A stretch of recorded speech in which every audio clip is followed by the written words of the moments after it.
Qishloqqa arslon kelibdi. Qarasa, bir bola qarovsiz turgan ekan. Uning ota-onasini ko'rgan-bilgan, lekin ular beparvo bo'lganligi uchun ham bolasi qarovsiz qolib ketgan. 2-3 yasharli bola.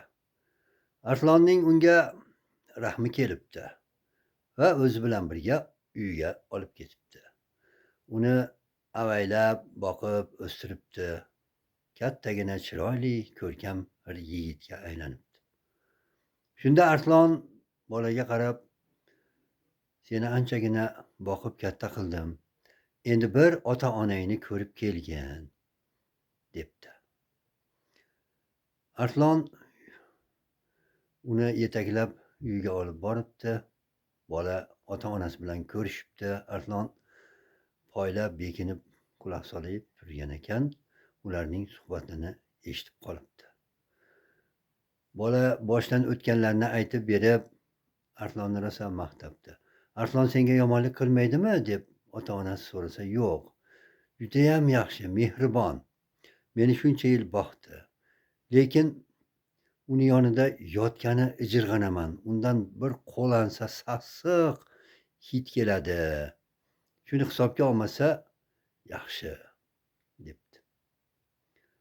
Bir necha kun uyda qolgandan so'ng yana bola Arslonning oldiga boribdi. Shunda Arslon unga bir nayzani beribdi-da, "Meni shu nayza bilan ur", debdi. Bola qo'rqib ketsa, "Hozir menga sanchasan, bo'lmasam seni g'ajib tashlayman", debdi. Noiloj qolgan bola Arslonga nayza sanchibdi. Keyin Arslon uzoq vaqt ko'rinmay ketibdi. Anchagina qon oqqan, keyin sekin-asta tuzala boshlagan. Bir vaqt Arslon bolaning oldiga kelibdi-da, "Ko'rib qo'y, sen sanchgan joy bitib ketdi.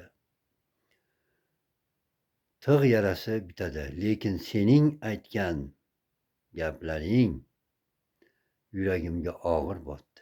Til yarasi hech qachon bitmas ekan", degan ekan. Bu bilan nima demoqchiman?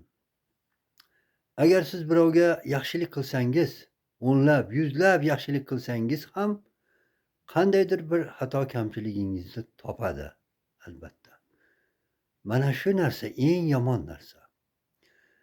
O'nlab topilgan yutuqlar qolib ketib, yarimta, bir yarimta xato kamchilikni yuziga solish bu odamiylikdan yiroqlikdir. Shuning uchun ham kamchiliklarni, xatolarni kechira bilish haqiqiy insonga xos bo'lgan xususiyatdir.